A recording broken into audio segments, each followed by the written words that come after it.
You know what? Hell yeah. Also, I am sick.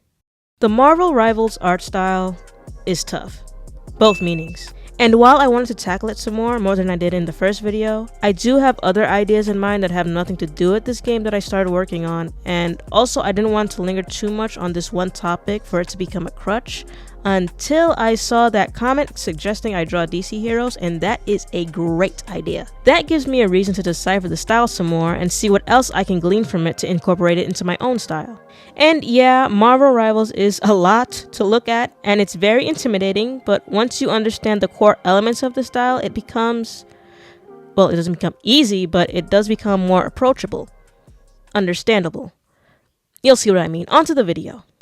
In the first video, I could and did rely heavily on tracing the outlines of specific characters, then filling in the blanks during the coloring or the rendering process, because that is the most prominent feature in the MR style. I'm going to call it MR style or Rival style moving forward. There is line art in the illustrations, but they act more as textures than as borders to separate the different colors, and they certainly don't stand out on their own like they would in, say, an inked drawing would. And yeah, I did draw my own character at the end of that video, but one, I was drawing the way I would draw, and two, I think I sketched Batman once, and Wonder Woman and Superman, never. So, yeah.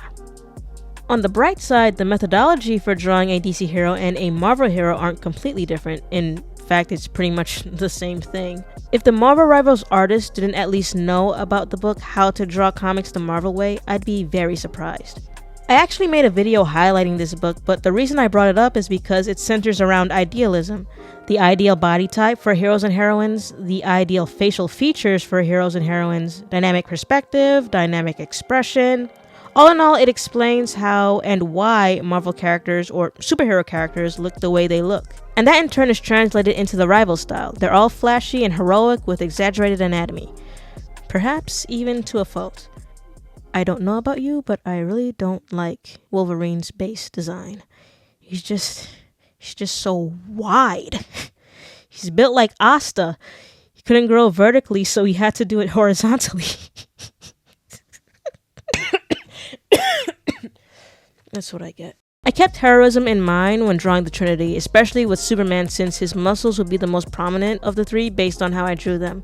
Speaking of, I challenged myself, and instead of making simple standing poses, I went for something more dynamic, especially with Wonder Woman, and I will get back to her later. I know Batman isn't really action-packed, but in my head, he would be the one in the middle, while Clark and Diana would be flanking his sides in the final composition. That isn't to say the inclusion of his arms was simple though, because drawing hands suck. But I do like the batarangs. I've always found it funny that this stoic, hard-boiled, detective-type character religiously sticks to an animal motif, right down to his custom-made gadgets. I stuck with the layer stacking method for the rendering, which is really just an extremely detailed version of cell shading, but on top of that I also went over some of the parts with one of my dry brushes to add some painting accents and smooth out some of the overly done areas. For my character Vincent, I left rendering his face for the very last, but this time around I made it a point to start with the face and the skin to really tackle my fears, which I ended up having to restart because I was panicking again. Harrison Ford and I'm in a Porsche and I'm flowing ports. Also, if you want to get more into this extreme cell shading aesthetic that I just made up, whether you're trying to draw or paint, or if you just like to look at pretty things, I highly recommend artists like Spec or theobanoth, or theobanoth, or I don't know how you say it. Either way, it's fun to watch or paint. When you break it down, all of them, including Rivals, follow the same principles for rendering, stacking shades of color on top of one another while creating a shape hierarchy of each color while also following the contours of the subject's shape. And in this case, the subject is Batman, and if we take a look at his gloves, for example, the different shades of black are all following the curve of his arm, or contouring his arm. And you can see a similar pattern on Namor's arm.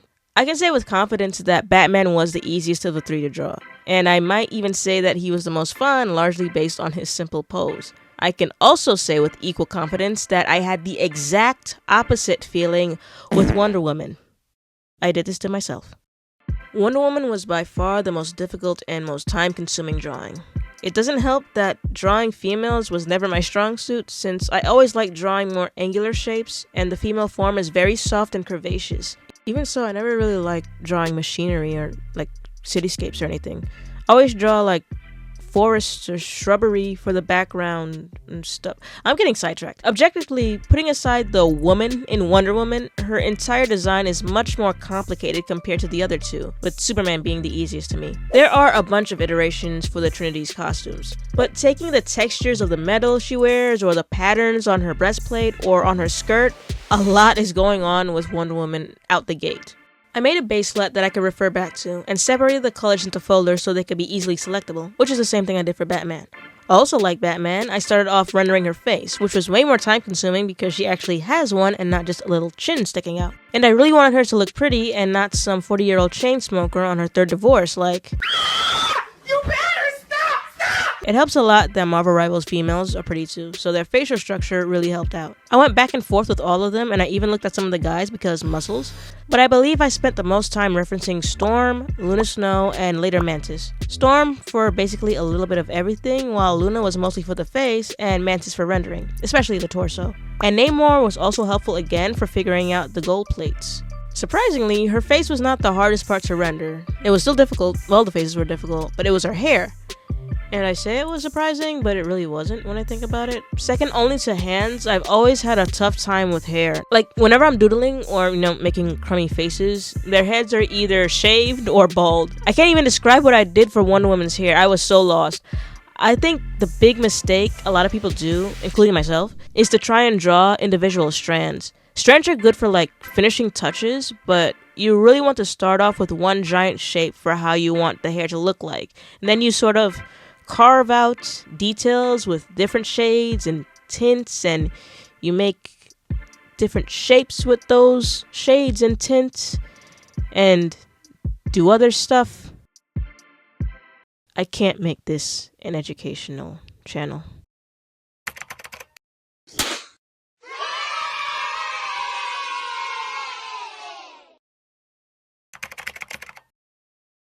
For Superman, I referenced Doctor Strange the most. His hair, his face, his cape.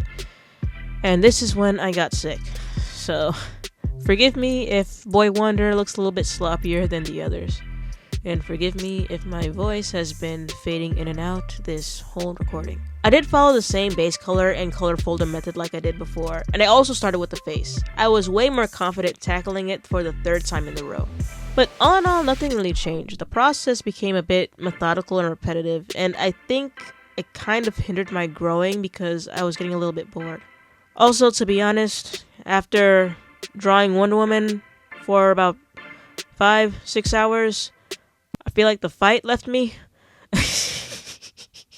I focus a lot on the cell shading aspect, but that's not the only thing going for the Rival style. I don't talk about it enough, but texture plays a big part in this style. If you zoom in, all the characters have some sort of texture, whether it's organic or slapped on as a pattern on a separate layer, and I'd be shocked if this man did not have any influence on this particular feature.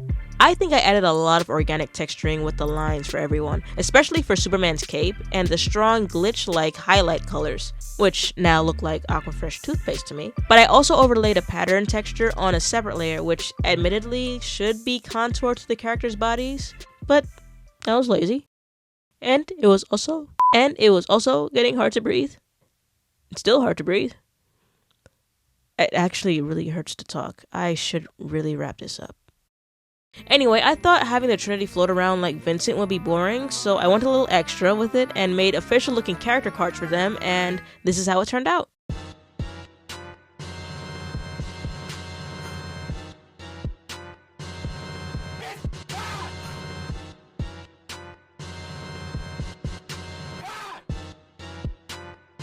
This is awesome.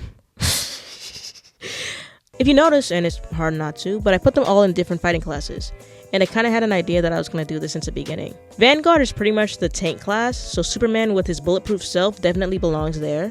And from what I understand, duelists are the fighter types, and with Wonder Woman being a literal warrior, she fits best there too. And to be fair, Batman could easily also be a duelist, and maybe even a Vanguard, But I didn't want to have any repeats, and with all his contingency planning, him being a strategist makes the most sense as well. I talked a lot about shapes in this video. Understanding 3-dimensional shape building and shape hierarchy will help a lot with the rival style. Something I'm trying to get better at too.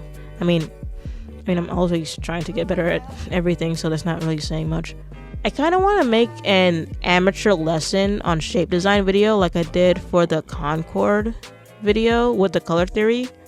And I thought about doing it here, but I think I will reserve it for a different video. I was thinking of going back to some old PlayStation and PS2 games that I played growing up. Like the Mascot era games, those are chock full of stylization. So that's a video idea for the future. If there's anything I got out of this project, is that I'm glad that I did it. Even if it's not 100% how I thought it would be in my head. I'd say it's 80%, and that's pretty dang good. It looks pretty dang good. If I started this like 6 or 7 years ago, I just know I would have stopped as soon as I got to Wonderwoman. In the sketch phase. Thank you for watching this video. I hope you enjoyed. And thank you to the person who suggested I draw DC characters in this style. It was a really good idea. I know there's a couple other people who did the same, but I didn't watch them because I didn't want to get influenced.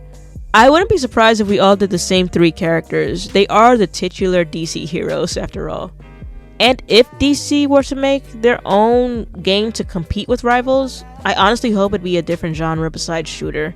A nice melee game would be cool, or maybe they can try an MMO again or something. I mean, either way, the artwork has to be on point. It doesn't have to look like rivals, and in fact, it might be corny if they copied it to the T. But imagine a game with like Jorge Jimenez's artwork. I don't think I would put that down.